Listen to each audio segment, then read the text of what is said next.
Bonjour à tous, bienvenue dans Bien au-delà. Je me présente, je m'appelle Noé et dans ce podcast, nous parlerons du défi d'être un parent ou tout simplement adulte aujourd'hui, mais en s'appuyant sur celui qui peut faire bien au-delà de tout ce que nous demandons ou pensons. Vous pouvez intervenir en m'envoyant un petit commentaire sur le compte Instagram bien.au.delà ou votre hébergeur de podcast préféré comme Spotify ou Advent Life avec qui je suis en partenariat. Allez, bonne écoute!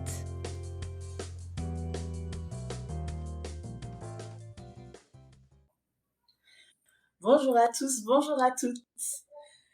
Nous sommes heureux de vous retrouver une nouvelle fois en visuel. J'espère que vous appréciez parce que nous, on apprécie beaucoup ces moments de rencontre. Alors, quand vous visionnerez ou écouterez cet épisode, on sera dans la période des fêtes de fin d'année. Et oui, l'année 2022 est déjà en train de se terminer. Elle est passée très très vite. Je sais pas pour vous, mais pour moi, elle est passée extrêmement vite. C'est déjà la fin. Et peut-être que vous êtes en train de faire le bilan de ce qui s'est passé cette année. Les bons côtés, les mauvais côtés, ce qui est à changer, ce qui est à faire cette année. Est-ce que vous êtes team résolution ou vous êtes team on y va au feeling? Moi, personnellement, je suis dans la team résolution. Mais même sans les résolutions, même si vous écoutez pas la fin d'année, cette émission pourrait vous intéresser.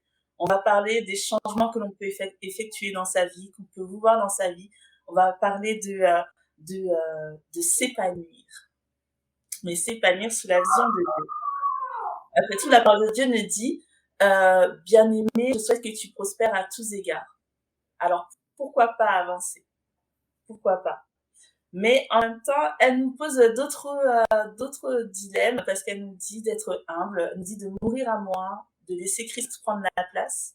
Et c'est assez complexe quand on est chrétien de trouver le juste équilibre. Comment travailler sur son épanouissement professionnel, mental, physique et laisser le Christ prendre le contrôle de tout? Que pensez-vous du développement personnel? Alors déjà, je vais être polie et je vais dire bonjour à la jeune femme qui se tient à mes côtés. Bonjour Anita. Bonjour Noé, bonjour à tous, et merci pour ces propos introductifs dans lesquels je me retrouve, parce que moi aussi je fais partie, on va dire, d'une team bonne résolution, mais pas forcément que en fin d'année. C'est bonne résolution toutes les semaines, et c'est très très difficile de les tenir en fait.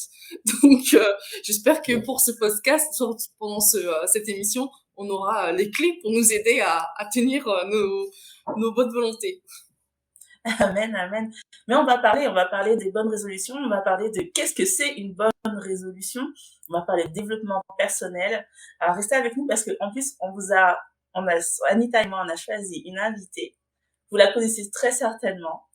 Une personne qui a l'habitude d'accompagner, d'encourager, une personne qui est bienveillante et qui donne des conseils intelligents. Il nous manque de la batterie. Bonsoir Anita, Samantha. Bonsoir à tous. Merci beaucoup pour l'invitation. Merci Noé, merci Anita. Bonsoir Sam. Avant toute chose, Samantha, on va quand même te demander de te présenter pour les personnes qui ne te connaissent pas. Alors, je m'appelle Samantha, alias Sam.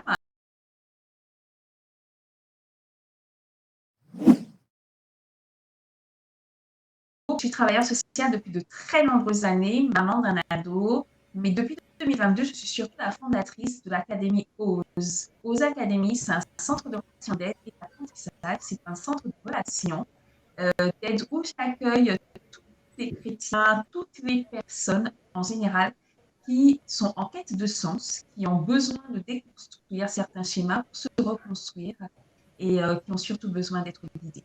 Les académies, c'est aussi un répertoire de professionnels chrétiens qu'on peut contacter, donc diététiciens, psychologues, et nous avons également des coachs. En tout cas, c'est une belle initiative et j'espère qu'elle pourra perdurer dans le temps. Même si ça m'interpelle un petit peu, je me suis déjà noté une première petite question à ce sujet, mais je laisse Noémie poursuivre et on y reviendra certainement. Alors déjà, en préambule, je pense que ce serait bien de savoir qu'est-ce que c'est le développement personnel. Est-ce qu'une de vous deux peut me donner une définition de ce qu'est le développement personnel? Alors, moi, je suis dans la même interrogation parce que, au final, je me rends compte que le développement personnel est une notion tellement large que on ne sait pas trop ce que ça recoupe, où ça commence et où ça s'arrête. Est-ce que quand toutes les semaines, je me dis, bon, allez, cette semaine, je fais du sport, est-ce que je suis dans le développement personnel, sachant que de toute façon, ça va améliorer mon bien-être et ça va me permettre d'acquérir cette santé ou de la conserver. Où ça s'arrête et où ça commence, je ne sais pas. Peut-être, Sam, tu as des pistes à nous donner? Mhm. Alors, si on décortique du coup cette expression développement personnel, c'est le développement de sa propre personne. Et se développer, c'est croître, évoluer. Donc, j'ai quand même pris la définition de Wikipédia pour être voilà, au clair. Selon Wikipédia, le développement personnel consiste en une démarche globale de réflexion sur soi et de valorisation de son potentiel dans le but d'améliorer la qualité de sa vie et de réaliser ses aspirations profondes. Donc, si on synthétise tout cela, en fait, c'est un dépouillement de sa personne. Et j'aime bien l'image d'un oignon. On va prendre le toucher, on va enlever toutes les couches pour aller jusqu'au centre et découvrir l'essence de cet oignon. Bon, l'oignon, ça fait pleurer, ça pique, c'est cru. Le développement personnel, c'est tout ça. C'est pas toujours simple, c'est pas toujours évident. Et je crois que c'est une démarche qui est essentielle pour tout individu. Est-ce que tu veux dire que pour qu'on puisse accéder, moi je vois ça un petit peu comme une chenille qui se transforme en papillon, donc pour qu'on puisse accéder voilà, à cet état projeté, à cet état souhaité, est-ce que ça passe nécessairement par les larmes? C'est pour ça que tu prends cet exemple de l'oignon. Moi, ça passe souvent par les larmes quand je me mets au sport, c'est pour ça que je dis ça. Et oui, alors, j'aime beaucoup aussi l'image de la chrysalide, en fait, de cette chenille qui devient finalement un papillon. Alors, on a l'impression, quand on regarde les images, surtout que le papillon, c'est un animal qui est silencieux, que ça ne se fait pas dans la douleur. Et pourtant, c'est douloureux de sortir de cet état, en fait, de cette enveloppe pour devenir cet animal merveilleux, parce que le papillon, c'est beau en soi. Et j'aime l'image de l'oignon par rapport aux différentes couches. Toutes ces couches, finalement, on va dépouiller. Et je crois que lorsqu'on se transforme, on peut avoir des larmes, que ce soit des larmes de joie ou malheureusement des larmes de tristesse, mais force est de constater qu'en général, quand même des larmes.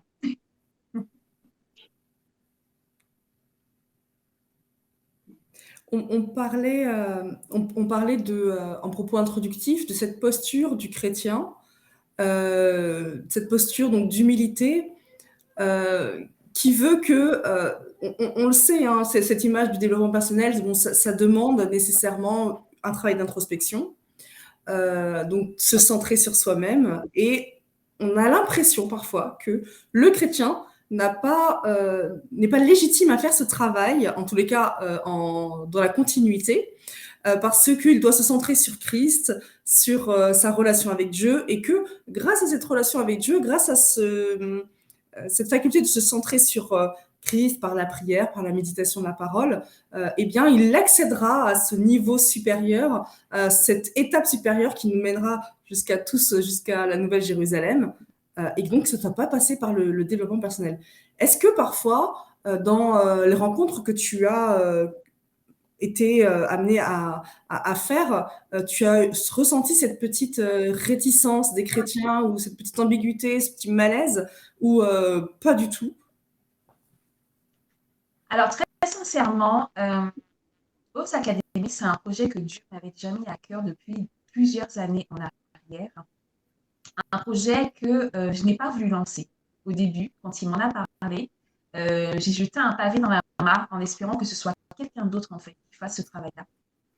Tout simplement parce que tout ce qui a trait au développement personnel, au coaching, à la psychologie est encore tabou dans notre communauté. Alors, merci Seigneur, depuis la crise sanitaire, il y a vraiment une expansion de toutes ces techniques et les personnes sont beaucoup plus à l'aise avec ce sujet et osent dire qu'un jour, elles ont eu à faire appel à quelqu'un. Le développement personnel en soi existe depuis de nombreuses années. Ça existe depuis 1920. Ça a vu le jour aux États-Unis. Et au fil du temps, il y a de nombreuses techniques qui se sont développées, et notamment le yoga. Alors, on n'est pas très à l'aise avec ça en tant que chrétien, parce que ça reste encore flou.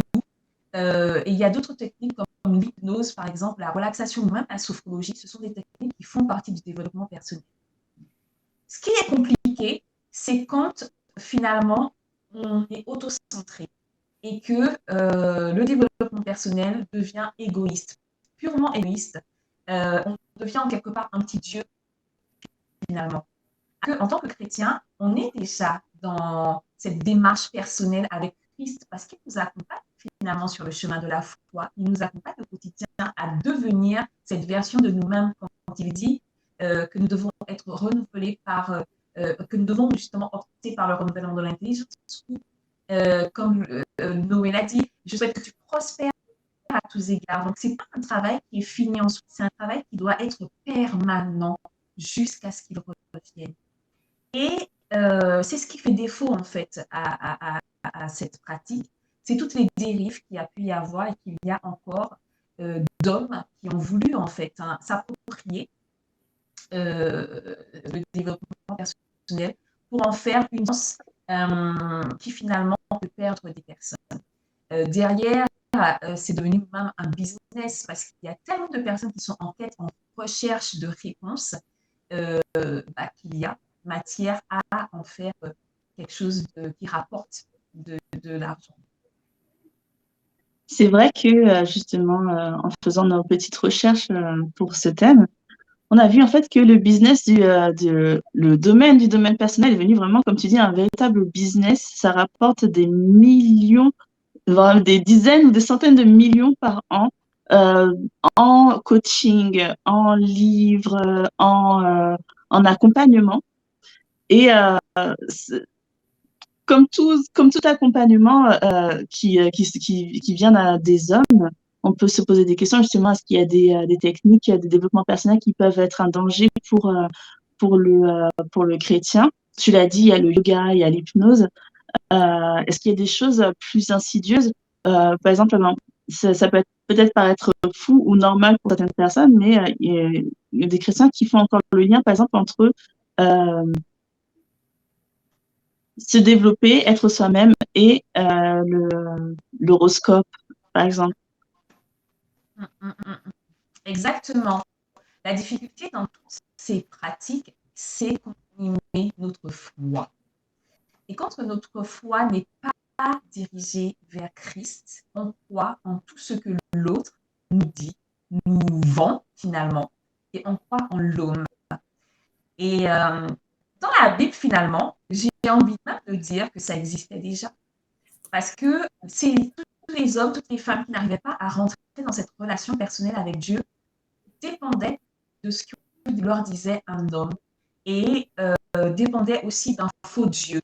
Donc l'horoscope, si on revient à ce que c'est exactement, parce que moi j'aime bien prendre des définitions pour savoir de quoi on parle, même si tout le monde sait ce que c'est l'horoscope, mais c'est ça relève de l'astrologie. Et l'astrologie, c'est une ancienne croyance selon laquelle étoiles et planètes influencent nos vies et nos destins. Donc, c'est une méthode d'interprétation des mouvements des étoiles qui peut prédire l'avenir. L'astrologie, à ne pas confondre avec l'astronomie, bien entendu. Et le mot astrologie, en fait, quand on le décompose, veut dire astre, étoile, parole, discours. Donc, toutes sortes de personnes qui s'érigent en diseurs de bonne aventure, en voyeurs, enfin bref, on peut leur donner tous les noms qu'on veut. Et beaucoup de personnes encore aujourd'hui fondent leur foi dans cette science qui finalement est une science qui a des limites. Et effectivement, on voit qu'il y a quand même des réserves, hein, on l'a posé. Moi, j'aimerais partager avec vous ce texte bien connu de Proverbe 3, verset 5, qui dit confie-toi en l'Éternel de tout ton cœur et ne t'appuie pas sur ton intelligence. Donc, on est complètement dedans. Le fait de se confier aux autres hommes, le fait de confier cette quête de sens à une humanité qui a en elle-même ses propres tares, ça constitue toujours un risque. Et donc, je reviens à notre propos introductif. Tu disais justement que lorsque tu as senti que tu devais faire quelque chose euh, euh, dans ce domaine-là et que tu commençais à réfléchir à créer aux académies, tu t'es dit oh non, pas moi, tu vas laisser un autre le faire. Est-ce que tu accepterais de partager les raisons de tes réticences? Est-ce que c'est simplement une question de gestion de temps ou il y avait d'autres choses? Et surtout, comment est-ce que tu as réussi, du coup, en tant que chrétienne, à axer cette partie d'aider son prochain? Parce qu'il y a quand même cette partie positive. Hein. On a parlé beaucoup de la partie négative, peut-être pour l'évacuer et aller tout de suite sur le côté du développement personnel. Mais il y a quand même une partie positive. Est-ce que tu pourrais nous en parler? Oui, tout à fait. Ah, vous savez, quand Dieu vous donne une mission, généralement, c'est une mission qu'on envers. Et en tant qu'humain, on est habité par le syndrome de l'imposteur qui veut que nos peurs prennent le dessus et nous empêchent d'aller de l'avant. Beaucoup ont vu leur projet avorter à cause de ça, à cause du fait qu'ils se sont auto-sabotés, à cause du fait que pour eux, c'était trop important, trop grand. Et moi, c'est ce que j'ai ressenti en fait. Quand Dieu m'a mis à cœur ce projet, j'ai commencé tout petit par faire des petits accompagnements en secret. Parce que pour moi, je n'étais pas la personne qu'il fallait. Et c'est là que intervient ce concept d'humilité. On a tendance à lutter à tort et à travers. Non, pas moi, je ne suis pas digne, mais Seigneur, mais tu ne comprends pas. Et ça, c'est une fausse humilité qui veut que finalement, on laisse nos craintes prendre le dessus, alors que Dieu nous a équipés. Et d'ailleurs, quand il nous donne une mission, c'est lui qui est le faire et le vouloir. Il nous donne tout ce dont nous avons besoin pour aller jusqu'au bout. Il y avait aussi mon passé et toutes ces voix qui revenaient. Tu te prends pour qui? Que toi? Mais voilà, toutes ces voix négatives qui alimentaient finalement mes fausses croyances et qui me disaient que j'allais encore être attaquée sur mon identité. Et je vous en parle avec émotion parce que j'ai subi vraiment des remarques jusqu'à dernièrement. Hein, les gens ne comprennent pas forcément tout ce qu'on fait. Et ce qu'ils voient, c'est qu'on est un danger. Alors qu'on travaille tous pour le même maître et que dans la moisson, il y a de la place pour chaque individu. Mais je ne sais pas pourquoi, dans nos communautés, on a tendance plutôt à se méfier les uns des autres ou à s'attaquer, alors que le but, c'est de travailler ensemble. Et je suis vraiment bénie parce que toutes les personnes que j'ai eues à contacter dans le cadre de l'académie ont été de belles connexions. Vraiment, Dieu m'a permis de découvrir de belles personnes. Alors, il y a aussi cette étape. Est-ce que l'académie devait être physique ou virtuelle? Et toutes les personnes que j'avais eues à rencontrer m'interpellaient via les réseaux, suite aux émissions que je faisais sur Advanced Life, mais n'étaient forcément en Ile-de-France. Alors, je me suis là, j'ai dit, mais Saint-Esprit, comment on va faire? Moi, je n'ai pas la capacité en fait, de tenir un local, de recevoir des gens. Je ne peux pas faire ça, en fait. Et là, en fait, ça a été une évidence que ça devait être en virtuel pour que le plus grand nombre puisse être soutenu et accompagné. Et donc, je reviens à ce que je disais sur le fait que j'ai eu à découvrir de belles personnes. Alors, toutes les personnes avec lesquelles je collabore ne sont pas forcément en Ile-de-France, mais grâce à cet outil informatique, on peut justement se contacter de part et d'autre de l'Hexagone ou du monde. Et ça n'a pas été évident, ça m'a pris 9 mois. Voilà, ça a pris le temps d'une grossesse. Ça a pris le temps d'une grossesse et il y a encore des jours difficiles, mais j'ai l'assurance que Dieu est au contrôle de ce projet. Et quand je vois les fruits, vraiment, les résultats qu'obtiennent les personnes et les messages que les personnes m'envoient, même quand je suis dans des jours de doute, j'ai toujours un petit message qui me revient. On te remercie pour tout ce que tu fais. Tu nous as ouvert les yeux sur pas mal de choses, mais moi, je mets Christ en avant parce que je l'ai toujours dit, c'est pas mon projet. C'est d'abord le projet de l'Éternel et moi, je ne suis qu'un instrument entre ses mains. Et je veux interpeller tous ceux qui ont un projet à cœur à ne pas avoir peur, premièrement, mais à susciter également les connexions divines, dans lequel on est présentement. En fait, ce n'est pas l'écosystème qui va nous accompagner dans notre projet. On doit aussi être ouvert aux nouvelles opportunités et ne pas avoir peur d'oser. Et c'est pourquoi d'ailleurs cette académie s'appelle osent. Parce que trop de personnes sont retenues, trop de personnes s'empêchent, elles ne s'autorisent pas à croire, premièrement, alors qu'en tant que chrétien, c'est la foi qui nous anime, et deuxièmement, passer le cap. Amen. C'est vraiment édifiant ce que tu racontes sur la naissance de ton concept.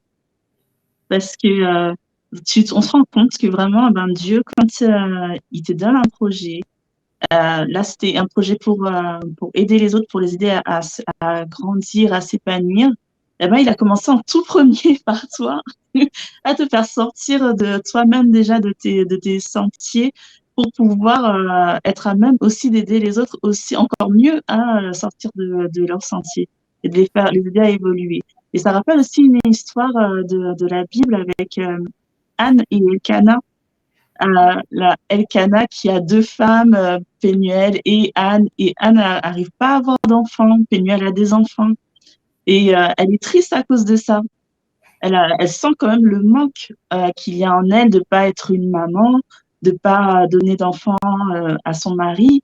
Et, euh, et Elkanah, lui, au lieu de lui dire viens, on va aller voir tel spécialiste, on va offrir tel sacrifice, on va prier ensemble pour aller au temple, eh ben, il dit oh, mais non, t'inquiète pas, est-ce que je vaux pas mieux que 10 fils parce que lui, eh ben, il va bien dans son fort intérieur parce qu'il a la femme qu'il aime, Anne, et il a des enfants d'un autre côté, il a déjà ses enfants. Mais Anne, en fait, il lui manque quelque chose. Et souvent, c'est comme ça. On se rend compte qu'il nous manque quelque chose. Et quand on va voir d'autres personnes, ça peut pas être méchant, hein, mais on va voir d'autres personnes et on leur dit oui, il me manque ça. Il faut dire mais t'inquiète pas, regarde, t'as déjà ça, t'as déjà ça, t'as déjà ça. Et il nous faut ces personnes qui nous disent non, t'es pas bien comme ça dans cette situation. Il y a une solution. Et Anne, en fait, elle a saisi cette voix intérieure parce qu'elle la trouvait pas chez son mari. Et sa foi, en fait, en Dieu, l'a poussée à aller chaque année au temple et à prier de tout son cœur pour avoir son enfant. Et Dieu lui a accordé le petit Samuel. Amen. Après l'avoir fait passer pour une femme. Non, mais alors pourquoi je le souligne? Pourquoi je le souligne? Parce que c'est important, parce que parfois on se dit, voilà, j'ai ce projet, mais notre entourage peut parfois, alors pas notre entourage proche, et même notre entourage proche qui est, voilà, normalement, qui nourrit les meilleures volontés à notre égard, mais même les autres, ceux qui nous connaissent moins, peuvent nous trouver fous, enfin une folie douce, hein, mais fous. Et c'est pas quelque chose qui, voilà, Anne s'est pas levée d'un seul coup lorsque Samuel est venu, elle est pas partie en disant bah, pardon, je m'en vais. Non, elle a persévéré dans la prière et puis elle a expliqué son cas. Et donc c'est aussi à rappeler que eh bien, c'est important aussi de ne pas s'arrêter sur l'image qu'on peut renvoyer parce que c'est aussi un frein malheureusement. Et du coup, si on revient à ce qu'on se disait initialement, comment est-ce qu'on fait parce que là, on sait, cette émission va sortir à la aux fêtes de fin d'année, et de nombreuses personnes, pas toutes, on sait, mais de nombreuses personnes décideront de prendre de bonnes résolutions, quelles qu'elles soient. Comment fait-on pour les tenir? Est-ce qu'il y a des astuces, des choses qui permettraient de pouvoir les tenir? Est-ce que tu aurais des pistes de travail, Sam, à nous confier? Ah oui, j'en ai beaucoup. Alors, premièrement, c'est quoi une résolution? Une résolution, c'est un engagement qu'on prend envers soi-même. Personnellement, je vais être crue. Moi, je trouve que les bonnes résolutions, finalement, flattent uniquement notre ego si on ne passe pas à l'action. Alors, je vais détailler parce que certains vont dire ah, non, c'est pas vrai, tout ça. Une étude a démontré en 2007, donc c'est pas si vieux que ça, que 88% des résolutions qui avaient été prises par un échantillon de 3000 personnes avaient échoué dans l'année même. Et parfois, quelques semaines plus tard, les résolutions avaient déjà échoué. Et concernant le taux de succès, il n'est amélioré que quand ces résolutions sont soit écrites, donc j'ai entendu tout à l'heure que Noé disait qu'elle écrivait ses résolutions, ou si on le soutien d'un proche ou d'une personne dont on est redevable. C'est le seul moyen de tenir ces résolutions. Pourquoi? Parce que notre cerveau, en fait, veut nous garder dans cette zone de confort où on est bien et tous les risques qu'on veut prendre sont pour lui, en fait, un danger. Et il vous alerte sur le fait qu'il ne faut pas aller au-delà de la zone de confort. Et si on n'a pas la motivation de développer de nouvelles stratégies, mais de changer également nos résolutions, finalement, sont avortées. Elles sont laissées sur le bord du chemin au fil de l'année. Et lorsqu'on arrive en septembre, il y a déjà un cap en septembre où on se dit « Ah, mais mince, j'avais dit que j'allais faire du sport, j'avais dit que j'allais mieux manger, j'avais dit que j'allais… » Mais je n'ai rien fait. Je n'ai rien fait parce que la vie est un cycle. Et dans ce cycle, tout comme dans les saisons, il y a aussi des phases durant lesquelles on est dans des downs, en fait. On est en bas et on est seul à pouvoir se relever. Alors moi, ce que je conseille, c'est déjà d'avoir en tête qu'un bilan doit être fait à chaque étape de sa vie. Peu importe où on se situe actuellement, il faut d'abord faire un bilan. Un bilan ne va pas sans projet et un projet ne va pas non plus sans bilan. Dans ce bilan, il faut être honnête avec soi-même. Qu'est-ce que j'attends de ce bilan? Est-ce que j'attends de faire uniquement les éloges et de côté tout ce qui n'a pas été, parce que j'ai pas envie du tout d'être frustrée, déçue ou de déprimer? Ou est-ce que je suis vraiment au clair avec la manière dont je réalisais en fait mes domaines, mes différents domaines, parce qu'il y a plusieurs domaines dans la vie, domaines d'accomplissement. Et je prends le temps de me poser. Donc, effectivement, un bilan, c'est important de le faire à un moment où on est disposé, mais aussi où on est disponible. C'est important d'accueillir les émotions négatives, celles qu'on redoute, celles qu'on n'aime pas. Elles font partie de nous et il est important de les accueillir et de les noter. Ensuite, où je veux aller? Qu'est-ce que je veux réaliser? Et là encore, ça doit être concret. Mais ça doit être aussi des projets réalisables et atteignables. Ce ne sont pas les projets de ma sœur, les projets de ma cousine. Attention à la comparaison. Souvent, les académiciens sur ça. Quand on tourne à la comparaison, finalement, nos objectifs sont influencés par ceux des autres, par cet idéal en fait qu'on se construit par rapport à la vie de l'autre. Et ce ne sont pas des objectifs réalistes. Donc moi, ce que je conseillerais, c'est d'utiliser la méthode SMART. Qu'est-ce que c'est? La méthode SMART, c'est 5 points, voilà, qu'on peut utiliser dans différents domaines de sa vie. Et dans le bilan, je conseille d'ailleurs de s'atteler à 4 domaines. Le domaine professionnel, le domaine relationnel, le domaine des finances et le domaine de la santé. Santé physique et santé mentale. Donc la méthode SMART, c'est premièrement avoir un objectif spécifique. Être au clair et avoir un objectif précis et personnel. Donc, comme je disais, ce n'est pas l'objectif de XY, mais c'est mon objectif à moi. Si, par exemple, je décide de créer mon entreprise, ok, une entreprise de quoi? Pour qui? Pourquoi faire? Et est-ce que je suis suffisamment armée pour pouvoir me lancer dans ce projet? 2. Mesurable. De SMART, donc mesurable. Elle définit les moyens qui me permettront d'atteindre mes objectifs avec, bien entendu, des sous-objectifs. On prend la perte de poids. En général, c'est la plus grande des résolutions. Après, l'arrêt du tabac, l'arrêt de l'alcool, c'est le régime, la perte de poids. Beaucoup de personnes se disent d'ailleurs « Ah, c'est les fêtes, je vais me lâcher, tout est permis. Et en janvier, je vais faire ce qu'il faut. » Et du coup, on se met de pression parce qu'on culpabilise d'avoir profité de la vie en quelque part. Et finalement, on est frustré, on est déçu et on ne fait rien. Ou on commence une semaine et la semaine d'après, on est déjà découragé. Non. Soyons clairs avec soi-même. Si j'aime manger, personnellement, moi, j'aime manger. J'ai accepté, en fait, de manger. Je n'ai de problème avec ça. J'aime manger. Maintenant, je sais que certaines choses sont bonnes pour moi et je dois être autre chose. Et là, je développe aussi la 5-22, j'apprends aussi à faire de tolérance. Si j'ai envie de me faire plaisir, eh ben, le lendemain ou dans la journée, je sais que là, j'ai pris une tartelette, j'adore les tartes. j'ai pris une tartelette ou un éclair au chocolat, eh ben, je vais me limiter les jours qui suivent. Voilà, j'apprends à être raisonnable et j'apprends aussi à être honnête. J'avais envie, donc je mange en pleine conscience. Ça, c'est quelque chose, bon, ça l'objet d'un autre podcast, mais c'est quelque chose qui est très, très important lorsqu'on décide de faire quelque chose, de le faire en pleine conscience. Et non de déni ou de frustration. Oui, mais non. Ne soyons pas partagés. On fait les choses, voilà, en pleine conscience. Ok, j'avais envie, j'ai fait. Maintenant, c'est fait. Et maintenant que j'ai fait, ben, c'est quoi l'autre étape? 3, le A, atteignable, mon objectif. Est-ce qu'il est à ma portée? Ou est-ce que j'ai besoin de me former? Si j'ai besoin de me former, est-ce que j'ai envie de me former ou pas? Quatrièmement, réaliste. Est-ce que c'est le bon moment? Est-ce que j'ai les ressources nécessaires pour me lancer? Est-ce que c'est compatible avec ma vie de famille ou ma vie professionnelle?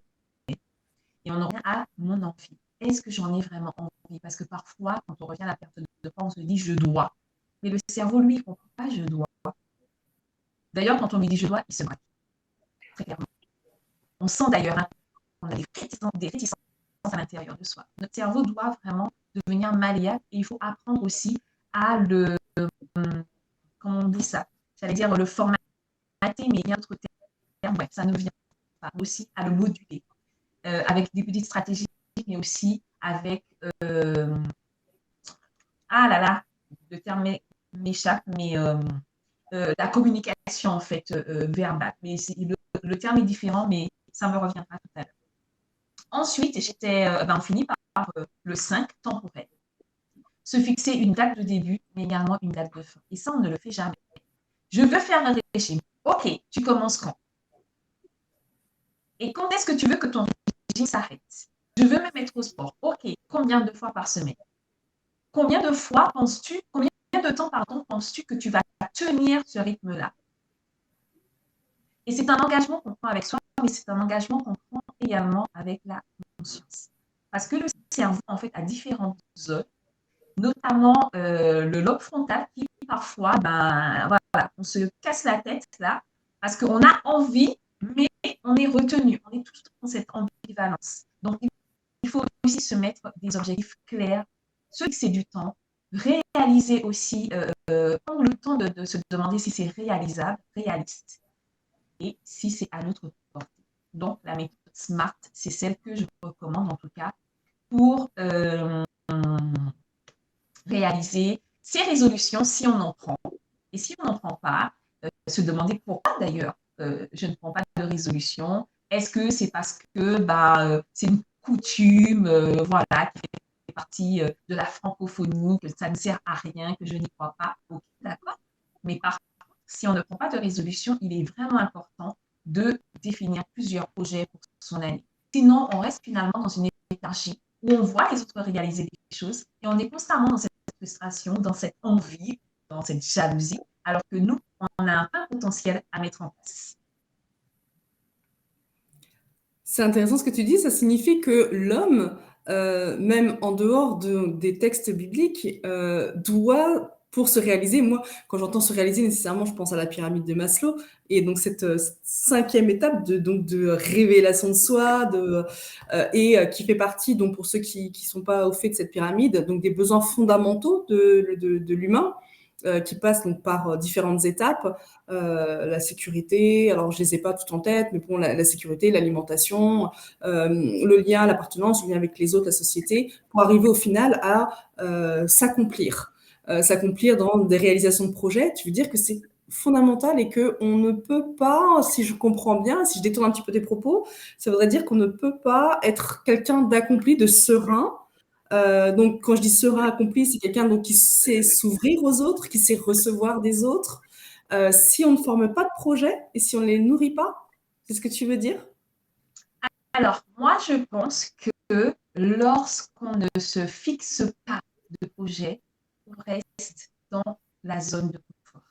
Et lorsqu'on reste dans sa zone de confort, finalement, on ne tend pas vers l'épanouissement.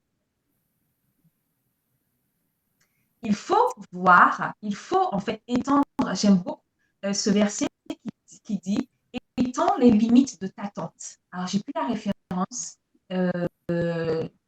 c'est Ésaïe ou Habakkuk, je crois que c'est dans Ésaïe, il dit étant de Satan. Dieu nous appelle à croître, à aller de progrès en progrès, ou certaines versions dit aller de gloire en gloire. Mais lorsqu'on reste dans cette zone de confort, au fil du temps, on se dessèche. Et au fil du temps, on tombe dans les émotions qui attraient plus au monde du péché, mais au monde des ténèbres. L'envie, la jalousie, les murmures, on devient même aigri. Non, on doit tout le temps rechercher à finalement s'élever, à aller plus haut, tout en se rappelant que c'est Dieu qui permet, c'est lui qui donne la capacité de le faire. Mais notre épanouissement va vers le haut et ne reste pas en fait sur le plancher, si je peux dire ça comme ça. Tout à fait. C'est tout à fait vrai ce que tu dis, Samantha, parce que la loi de Dieu, dans tous les domaines, en fait, elle n'est jamais dans la stagnation, que ce soit dans la nature, que ce soit dans la foi, tout est appelé à grandir ou mourir, mais le statu quo n'existe pas, en fait. Si tu es pareil dans ta relation avec Dieu, c'est que ta relation, en fait, est en train de mourir.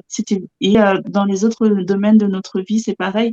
Dieu nous invite toujours à grandir, à, à, à donner même. Parce que la loi de la nature, c'est comme ça, c'est donner pour pouvoir grandir. Absolument. Mais comment justement arriver à ne pas prendre la grosse tête? Comment arriver à rester humble dans dans ce projet qu'on entreprend dans notre vie? Comment réussir à concilier justement le fait d'être chrétien, un chrétien humble, qui dit comme Paul, j'ai appris à être satisfait de l'état où je suis. Je crois que c'est dans Philippiens 4, verset 11. Et le fait de faire des projets, d'essayer de croître dans tous les domaines de sa vie. C'est le danger finalement lorsqu'on est dans cette quête véritable de son identité, de son être, quelque part. Le danger est de se perdre. Le danger est de laisser notre ego, donc cette petite voix intérieure, prendre le dessus et nous faire devenir orgueilleux. Et malheureusement, c'est ce qui arrive à toutes ces personnes qui s'érigent en forme de Dieu au-dessus de nous et qui pensent avoir la science, qui pensent tout savoir. En tant que chrétien, il est très important de se laisser guider par le Saint-Esprit. Et même là, c'est encore une notion floue. Hein. Il n'y a que très peu de temps que l'Église adventiste a compris réellement comment le Saint-Esprit pouvait être intégré dans nos vies et comment il pouvait nous accompagner. Et c'est encore flou.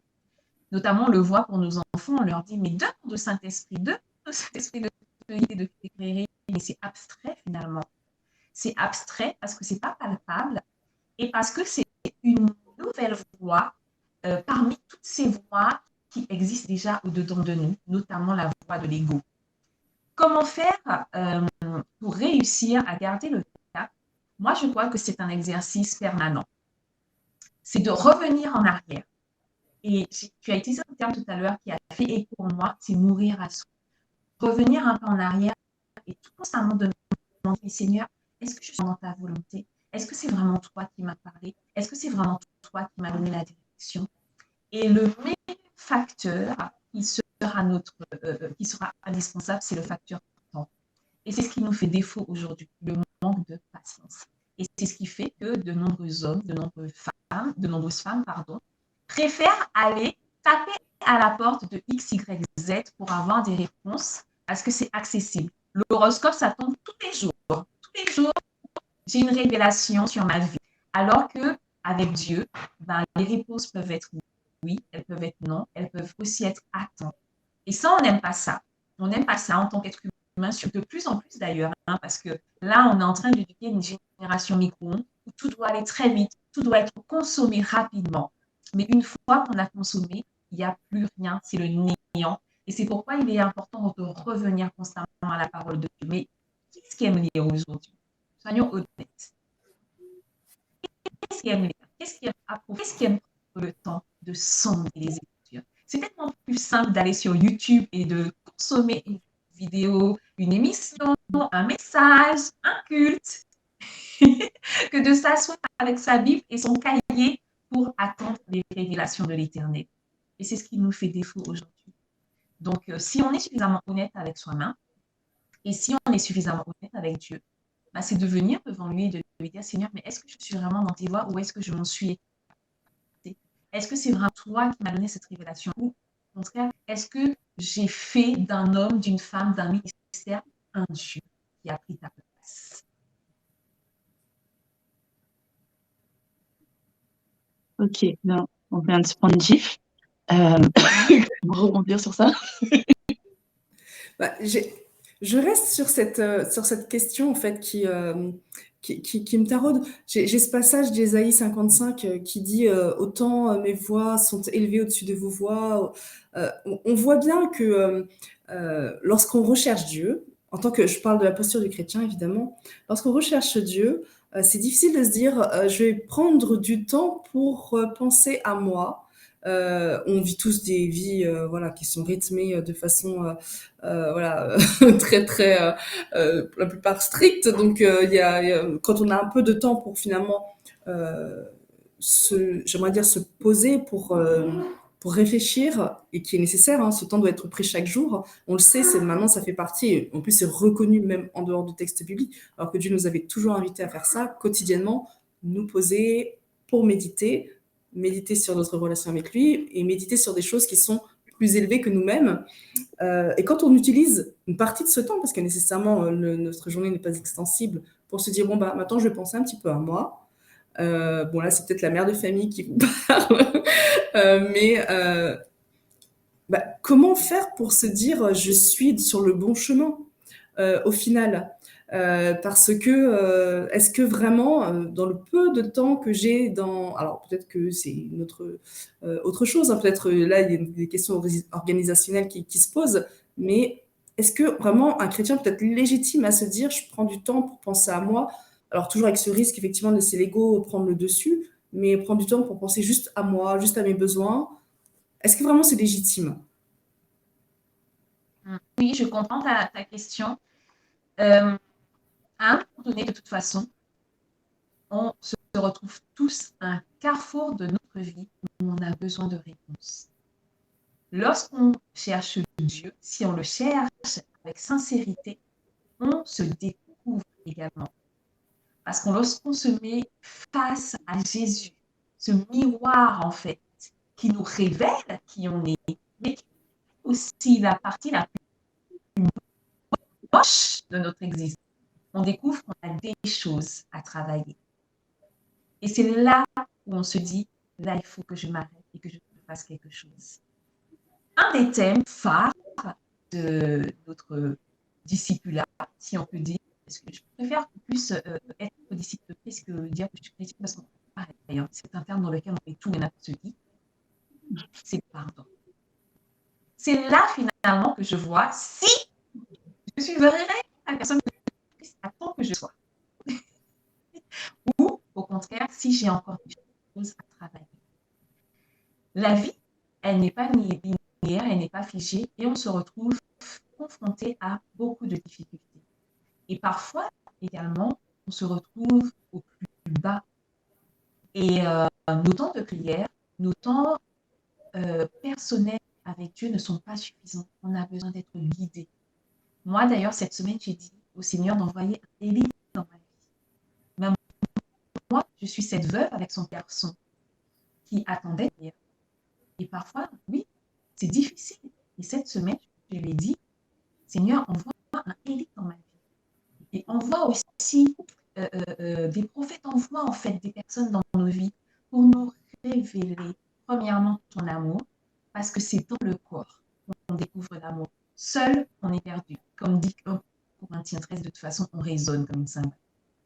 Mais c'est là aussi qu'on découvre la personne de Christ, qu'on découvre où on doit aller, au contact des autres. Et il est important de se rappeler que nous sommes de pauvres pécheurs. Et tant que nous sommes sur cette terre, nous resterons des pécheurs.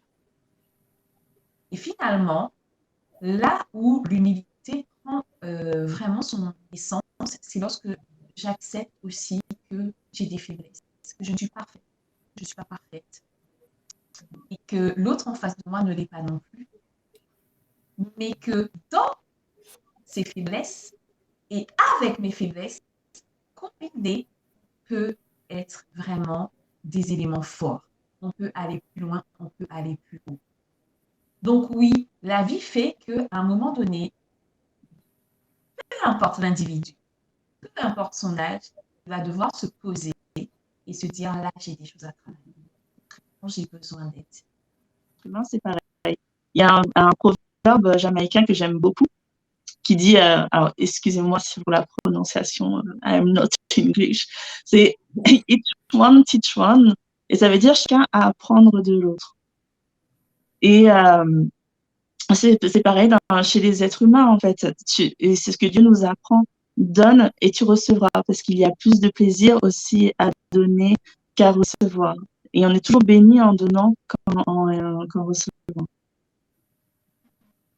Et même de l'autre, ce qui pourrait correspondre à cette invitation de Dieu de ne pas quitter les assemblées et d'aimer son prochain comme soi-même. C'est-à-dire aussi l'accepter et accepter aussi dans sa globalité, dans ce qui peut aussi nous apporter. J'aime cette prière que tu viens de partager avec nous, de savoir demander à Dieu d'envoyer, eh bien, alors sous une forme ou une autre, on sait que voilà, Dieu répond parfois de façon surprenante, mais en tous les cas, si à cette prière, il t'envoie des personnes, eh bien, savoir aussi les accueillir, et si c'est nous l'envoyer, savoir parler et savoir partager. Et parmi notre génération, dans nos enfants, moi je dis au Seigneur, diriger des Joseph, on a besoin de gestionnaires, on a besoin de personnes qui puissent nous rappeler que même en temps d'inflation, même en temps de crise, si Isaac a pu prospérer en pleine crise, nous aussi on peut.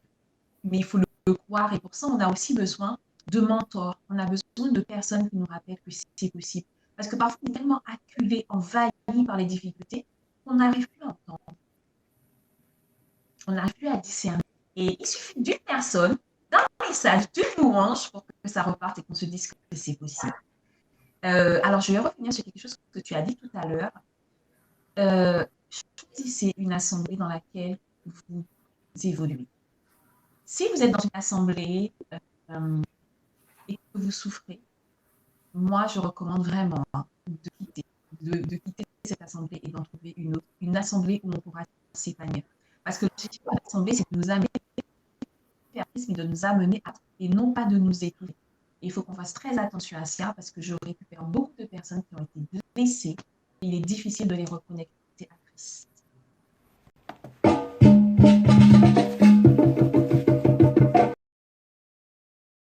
Sans trahir la confiance qui t'a été confiée, est-ce qu'il y a des zones,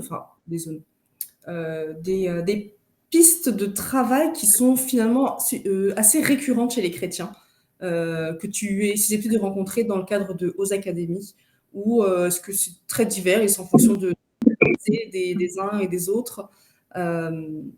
Donc, est-ce qu'il y a une uniformité ou pas du tout?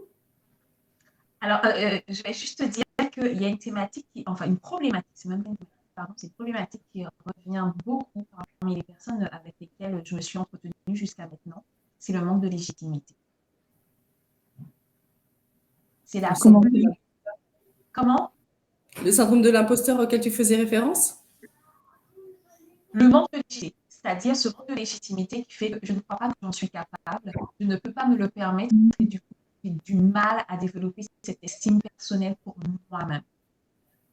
Et une personne qui ne s'estime pas suffisamment ne pourra pas soutenir les autres, elle ne pourra pas non plus apporter ce qu'il faut à la personne qui est en face d'elle. Elle va tout le temps l'ériger au-dessus d'elle parce qu'elle-même, elle ne se considère pas suffisamment.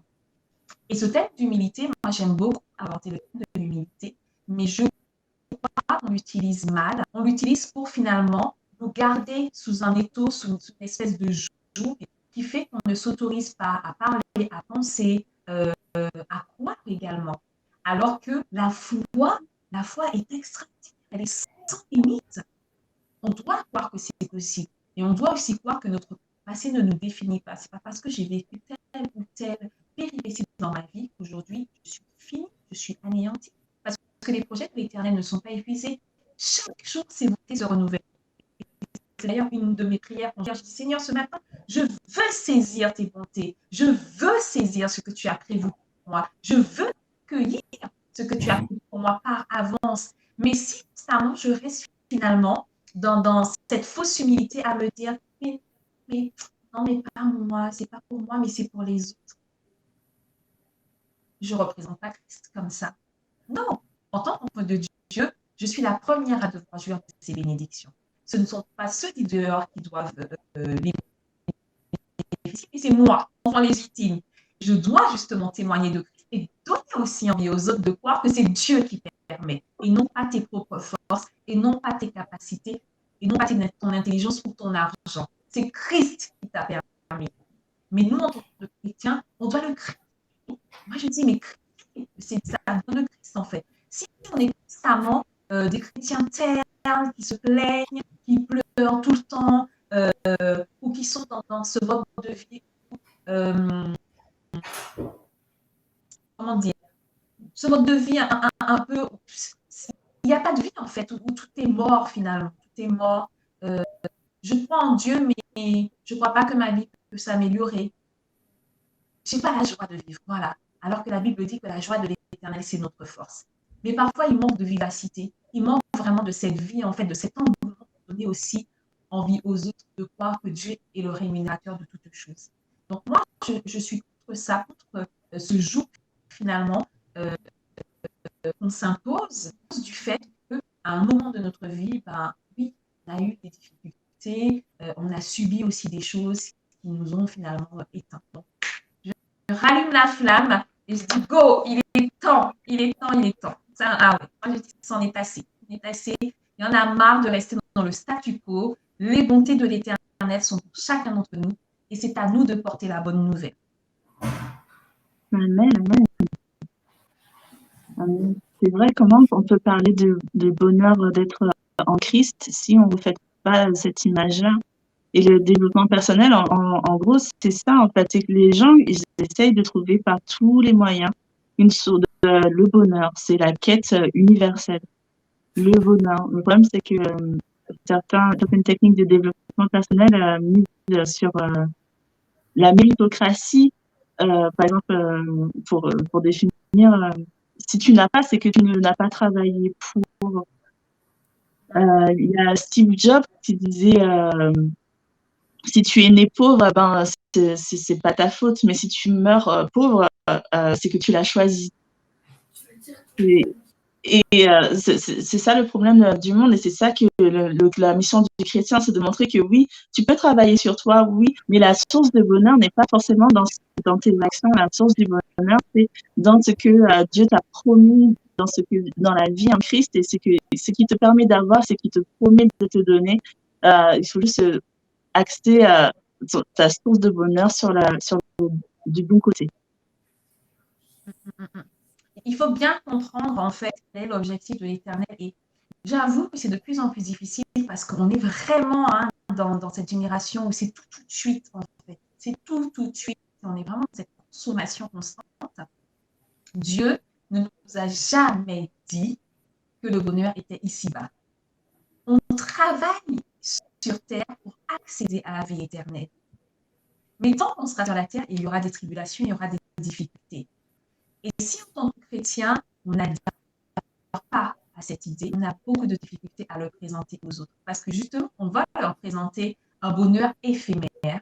Et lorsque les gens vont donner leur vie à Christ, ils vont croire que tout sera réglé, que tout sera terminé. Ils vont accéder au paradis. Mais finalement, le paradis, ça s'alimente jusqu'au retour de Jésus. Et pour ça, on doit être accroché à ces promesses. C'est pas évident parce qu'on a besoin de concret. Nous sommes des êtres humains et c'est normal, et notre cerveau aussi a besoin que ce soit tangible. Il faut se muscler. C'est comme les résolutions. On garde la motivation et on cherche à se muscler constamment. Et le jour où on n'a pas envie ou le jour où on tombe, on se connecte à une autre personne pour nous encourager et nous aider à nous relever. Et c'est ça la beauté de l'évangile, c'est ne pas rester seul. Ne pas rester seul. Moi, j'entends des personnes et je me... J'interviens direct. Prie, prie, prie. Mais j'aime bien cette chanson qui dit prie, agis, jour après jour. Tellement on nous a pris, on inculque ça à nos enfants. Prie, agis, jour après jour, sans broncher, suis le Sauveur. Mais c'est le jour après jour sur lequel je voudrais mettre l'accent. La foi, c'est un muscle qui a besoin d'être nourri, d'être travaillé constamment. C'est un travail de longue haleine, mais c'est un travail qui doit être constamment renouvelé. C'est comme une machine qui tourne à chaque fois. Et on revient et on repart, et on repart. Ça doit être ça. Sinon, on va tomber vraiment dans cette illusion que tout est acquis, et puis on attend. Mais ce n'est pas ce que Dieu nous a demandé, il nous a dit d'être à l'œuvre. Amen. Et soyons à l'œuvre, donc, au quotidien dans nos vies et jour après jour, du coup. Du coup, si je comprends bien de ce que tu dis, quand je me dis je vais faire du sport et que j'en fais pas, je ne dois pas me culpabiliser, mais je dois rechercher de l'aide chez autrui. Non. Ne te culpabilise pas, mais justement, aide-toi, premièrement, à toi-même demander si tu aimes ça, finalement. Est-ce que tu aimes du sport? Parce que moi, j'ai compris, hein, j'aime pas ça. Donc, c'est même pas la peine que je me dise que je vais le faire. J'aime pas ça de base. Oui, je me dis, je devrais, c'est bon pour la santé, mais j'aime pas ça. J'aime pas ça. Aujourd'hui, j'ai plus d'une trentaine d'années et j'ai appris en fait à m'accepter telle que je suis, à accepter mes forces et aller de l'avant, mais ne pas chercher à être une personne que je ne suis pas, sous prétexte que les standards de la société m'imposent d'être comme X, Y. Non, moi, je veux m'attacher aux standards divins et être la personne que j'ai envie d'être et surtout la personne que je suis déjà. Donc, je n'aime pas le sport.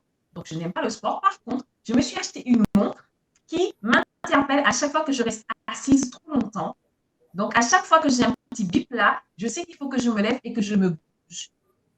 Donc, je marche. Les amis, ne mettez pas la barre trop haute à vouloir faire comme X, Y alors que ça ne vous correspond pas. Acceptez qui vous êtes.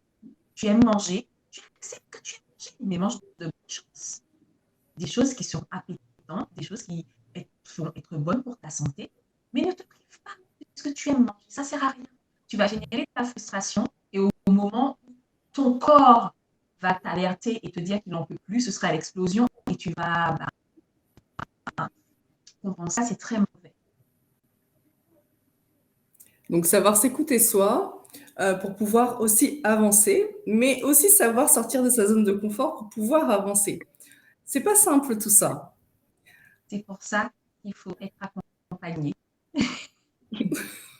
Et qu'il ne faut pas rester seul. Après, on peut tenter seul.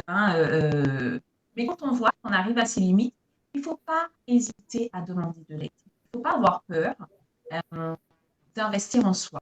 Et ça a encore été une particularité dans l'académie parce que c'est pareil, je me disais, mais comment j'allais faire concrètement? Et le Saint-Esprit m'a révélé que lorsqu'on ne met pas une valeur dans ce qu'on fait, en fait, on abandonne très rapidement et on ne met pas le même investissement. Quand c'est gratuit et que c'est accessible, en fait, on ne met pas la valeur qu'il faut. On va consommer, on va oublier, on va passer à autre chose. Next, je passe au prochain. Alors que quand tu mets un investissement, là, tu quantifies en fait. Il y a une valeur véritable dans ce que tu fais. Et tu t'y intéresses davantage et tu es plus sérieux ou sérieuse. Intéressant. Le Saint-Esprit est impressionnant de sagesse. Et si on veut se faire accompagner chez Ose Academy, comment ça se passe? On se connecte, c'est tout, et tout de suite on a un rendez-vous. Quel est le process mis en place dans ton projet? Voilà. Alors, il y a plusieurs procédures. Soit on veut avancer en one-to-one avec un professionnel, donc on se rend sur la page soins et on contacte en fait, donc le Saint-Esprit de vous inspirer la personne Alors, il est vrai que je dois travailler sur ça. Chaque professionnel a sa spécificité. Donc, il faut vraiment que je prenne le temps de le faire. Mais un appel, c'est gratuit. Ça ne coûte rien. Donc, on peut contacter quelqu'un pour un rendez-vous, des découvertes, des différents programmes que les professionnels proposent. Donc, il y a déjà ça. Et moi, par contre, je propose un accompagnement en groupe. Donc, je fais quand même des entretiens individuels en plus des réunions hebdomadaires qu'on a. Donc, lorsqu'on accède à l'accompagnement en groupe, donc c'est l'espace. Donc, on remplit le formulaire de contact. Il y a une adhésion. Et dès lors, on rentre en fait dans l'espace privé. Et au sein de cet espace privé, chaque mois, il y a des thématiques. Donc là, nous sommes au mois de décembre. On travaille sur la guérison de l'enfant intérieur. Au mois de novembre, on a travaillé. Pardon, j'ai pas compris. Vaste sujet, on parlait de l'estime de soi justement. Là, on est au cœur du sujet. Ouais, on accepte en nous, il y a finalement un enfant qui sommeille et il faut accueillir, qu'il faut accepter, qu'il faut écouter surtout. Le mois dernier, on a travaillé sur oser. Voilà, je ne serai plus mon propre obstacle. Le mois d'avant, on a travaillé sur les croyances limitantes. Et on a vu qu'en tant que chrétien, on en a énormément. Énormément, parce que justement, on veut tellement se protéger que parfois, on ne s'autorise pas à avoir cette ouverture d'esprit. Et on a commencé par l'identité parce que pour moi, c'est essentiel de découvrir d'abord qui on est, de s'accepter en tant que personne, en tant qu'individu, en tant que mère, que femme, comme papa, fils, avant d'aller plus loin. Donc, sans rentrer dans le détail, est-ce que tu pourrais citer 2-3 croyances limitantes caractéristiques des chrétiens? Ça, c'est la curiosité, Alida. Pour ceux qui nous écoutent, et puis c'est vrai pour moi-même, parce que, alors, j'ai la prétention de me dire que j'arrive à identifier assez facilement nos croyances limitantes, mais peut-être que je suis complètement à côté. Donc, je serais curieuse de savoir 2-3. Hein. Je me doute que ce ne sera pas exhaustif, mais... Ben oui. Alors, une croyance qui revient souvent, c'est un chrétien n'a pas le droit d'être riche. C'est vrai. Alors que nous sommes riches en Jésus. Et que nous avons le Père de toutes les richesses. On ferme la parenthèse. Qu'est-ce qu'on a vu encore comme autre croyance qui était très forte? C'est la croyance des hiérarchies. La croyance sur laquelle, moi, je dois être à cela et je dois accepter qu'au-dessus de moi, il y a d'autres personnes. Donc, ça aussi, c'est très ancré. Mais il y en a beaucoup, beaucoup, beaucoup d'autres. Mais là, comme ça, ce sont les deux principales qui me viennent. Merci pour ce partage. C'est vrai, hein. Non, mais de toute façon, moi, je suis une convaincue aux académies. J'avoue, je ne suis pas encore allée pour suivre des choses, mais je suis fan du concept. Je sais que c'est très intéressant. Donc, on a rendez-vous tous les jeudis soirs pour des séances d'entraînement. J'appelle ça des trainings. Donc, ce sont des moments d'encouragement, d'exhortation. On revoit ensemble les différents concepts parce que chaque semaine, ce que j'ai oublié de dire, c'est que chaque semaine, j'envoie un cours en fait aux académiciens avec une thématique et des exercices. Donc, à faire seul. J'avoue que je n'y vais pas de main morte. En général, ça secoue pas mal. Et généralement, on fait le cours ensemble le jeudi soir. Parce que voilà, il y a aussi ce facteur temps qui fait qu'on n'est pas toujours disposé ni disponible pour pouvoir aller vers cette introspection qui se fait sous la douleur, voilà, dans les larmes. Les larmes de joie aussi, il y a aussi des larmes de joie. Mais c'est nécessaire. J'avoue qu'il y a des personnes qui, alors, comme elles me disent, on n'a pas abandonné, hein, mais on arrête pour l'instant. C'est pas évident. C'est pas évident. Chacun chemine à son rythme. Donc, une personne peut accéder et me dire, écoute, Sam, là, je trouve que c'est temps, j'ai besoin de temps. Donc voilà, en fait, on clôture. Il n'y a pas il y a rien qui soit imposé. Il n'y a rien d'imposé. On avance, on découvre ensemble tous ces cailloux qui sont dans nos chaussures, qui nous empêchent de nous épanouir, qui nous empêchent de marcher correctement, qui nous empêchent de tendre vers la volonté de Dieu. Parce que ce sont toutes ces choses-là, en fait, qui nous empêchent de vivre les promesses de Dieu. Toutes ces choses qu'on ignore, qui sont là, qui sont en background, sur lesquelles on met des couches. Ah, je vais régler ça plus tard. Ah, plus tard, plus tard, plus tard. Et on remet souvent à plus tard. Et parfois, le plus tard, c'est sur notre lit de mort. Et c'est tellement malheureux. C'est triste. Moi, je dis que c'est maintenant, en fait. Le changement, c'est aujourd'hui. N'attendez pas, en fait, d'être dans une situation chaotique pour vous dire j'aurais dû. Et puis, à la fin du mois, je reçois du coup un professionnel qui revient sur la thématique du mois et qui continue à dire. Voilà. D'accord, donc les rendez-vous du jeudi sont collectifs, c'est ça? Oui. Parce que tu disais qu'il y a un accompagnement one-to-one. D'accord. Le one-to-one, ce sont avec les professionnels de l'espace soin. D'accord. Ok. Donc c'est bien pour recréer du lien parce que souvent la solitude crée aussi des situations un peu catastrophiques. Donc c'est bien aussi c'est bon à savoir qu'il y ait aussi des cours collectifs, des moments collectifs. Et à côté des moments collectifs, donc s'il y a des personnes qui ne sont pas disponibles, notamment à cause du décalage horaire, qui ne peuvent pas être avec nous le jeudi, le dimanche en général, c'est en journée, donc on peut tous se retrouver, mais c'est une fois par mois et c'est avec un intervenant ou une intervenante. Donc je prends des rendez-vous du coup individuels à ce moment-là. D'accord. Un beau projet. Non, mais même moi, j'aurais bien, il y a quelques années en arrière, quand je souffrais d'ailleurs de dépression, j'aurais voulu qu'un tel projet existe. Oui. Donc, il m'est moins bénéfique parce que j'en apprends sur moi-même, je grandis. Et puis, voilà, ça m'édifie. Être au contact des autres, ça m'édifie. Et puis, ça contribue à développer une autre version de moi-même régulièrement. Je sais que certaines personnes ne sont pas à l'aise avec ça, mais quand on connaît la parole de Dieu, en fait, et qu'on sait que Dieu nous demande de croître, de gloire en gloire et de prospérer à tous égards, ben, il nous demande tout simplement de mourir à nous-mêmes et de devenir quelqu'un d'autre, en fait. Donc, cette nouvelle version, il doit évoluer, il doit grandir, et surtout, il doit se rapprocher davantage de Christ, de la personne de Christ, pour pouvoir influencer les autres. Voilà. Et bien avoir en tête aussi que lorsque on se sent mal, c'est que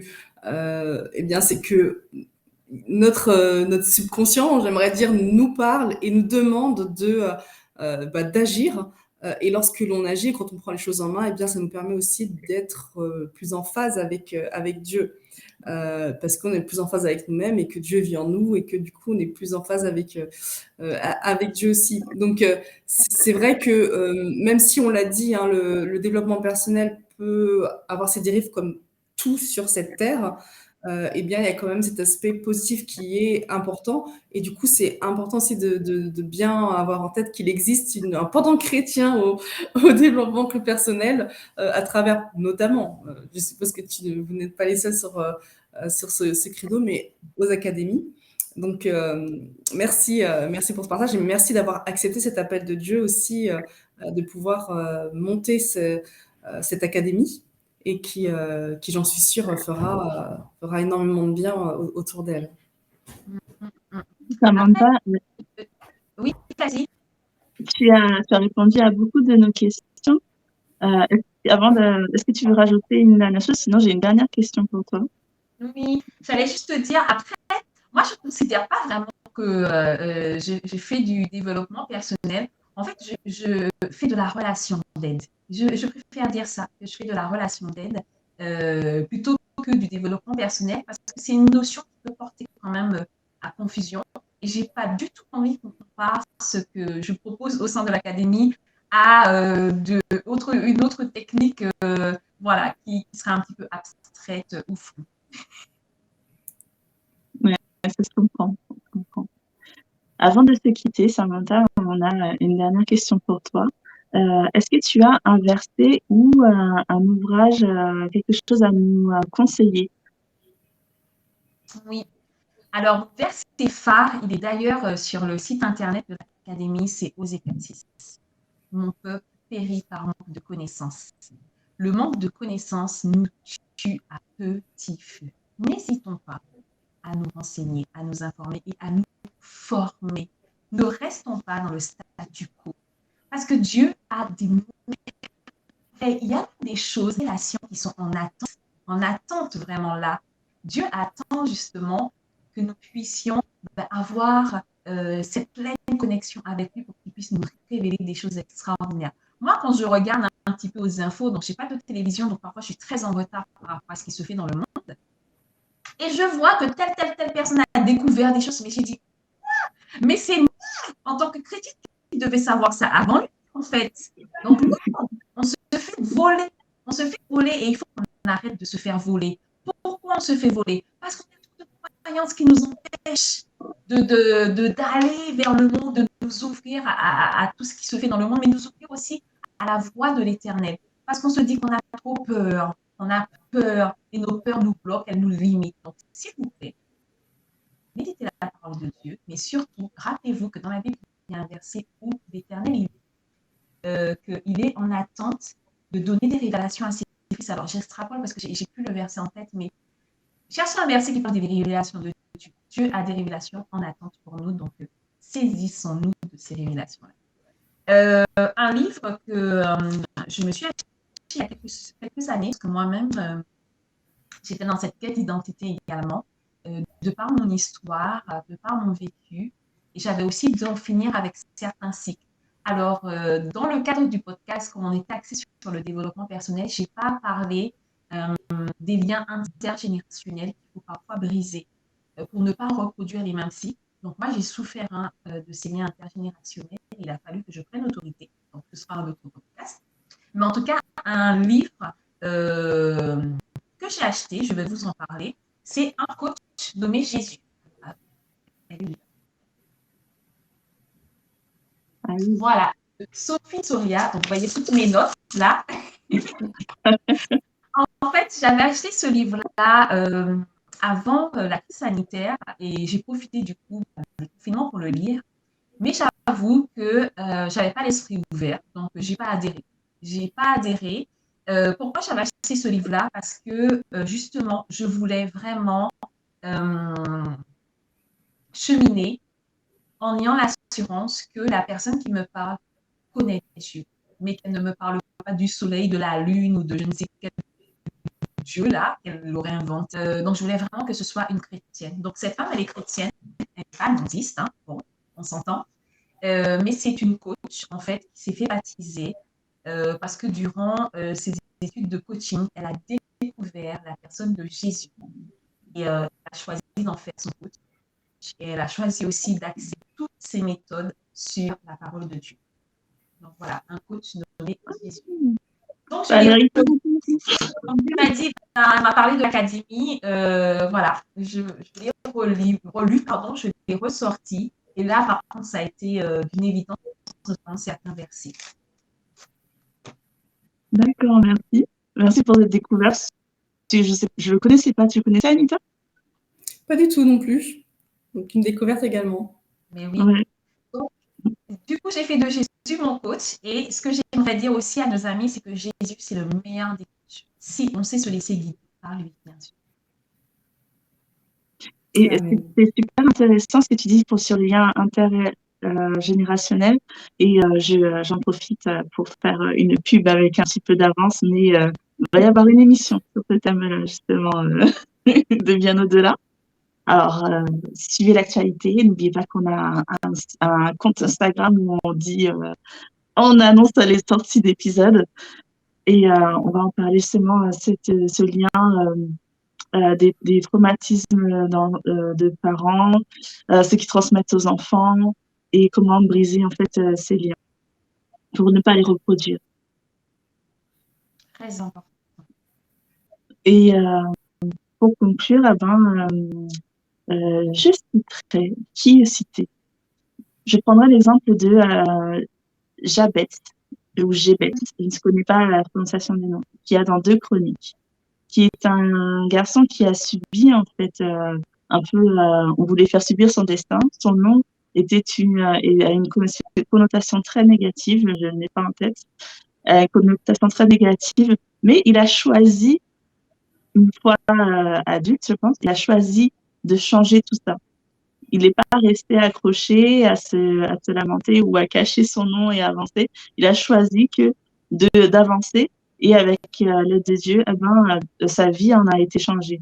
Le nom qu'on lui a donné, cette malédiction, s'est transformé en bénédiction avec l'aide de Dieu. Avant de se séparer, je vous invite à incliner la tête et Samantha, est-ce que tu veux bien conclure cette émission par une prière? Oui, avec plaisir. Tendre Père, nous te bénissons pour cette grâce que tu nous as donnée de pouvoir parler en ton nom. Et je crois, Seigneur, qu'au travers de ce que nous avons partagé, des personnes se retrouveront, mais des personnes auront également des pistes pour pouvoir mieux avancer avec toi. Parce que tu veux le meilleur pour chacun d'entre nous. Tes promesses, Seigneur, sont éternelles et elles sont d'ailleurs très nombreuses. Et force est de constater que nous avons du mal à les vivre à cause de toutes ces choses qui nous accaparent, qui nous environnent et qui nous enlèvent aussi le discernement. Alors que ton Saint-Esprit, Seigneur, puisse conduire, guider, éclairer chacun dans les voies que tu as prévues. Je présente également Anita et Noé et te prie de continuer à les inspirer. Merci, Seigneur, pour ce travail extraordinaire qu'elles mènent. Puisses-tu, Seigneur, vraiment leur donner les moyens nécessaires de poursuivre ce ministère parce qu'il est plus qu'utile.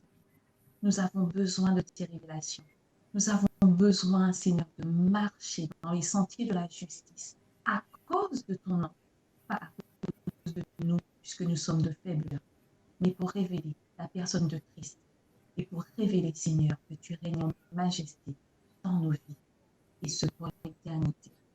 Alors que toute la gloire te soit rendue au siècle des siècles. Amen. Amen. Non, merci pour ce partage que tu as bien voulu nous vivre avec nous, Sam. En tous les cas, je renouvelle mes remerciements. Merci à vous de m'avoir invité. De rien. Ce fut un plaisir. Avec votre plaisir. Alors voilà, c'est fini. J'espère que ça vous a plu et que surtout ça vous a aidé. N'oubliez pas que vous pouvez nous envoyer un petit commentaire ou même une suggestion de sujet que nous pourrons traiter. C'était Bien au-delà en partenariat avec le site Advent Life. Que Dieu vous bénisse tous et rendez-vous pour une prochaine émission. À bientôt!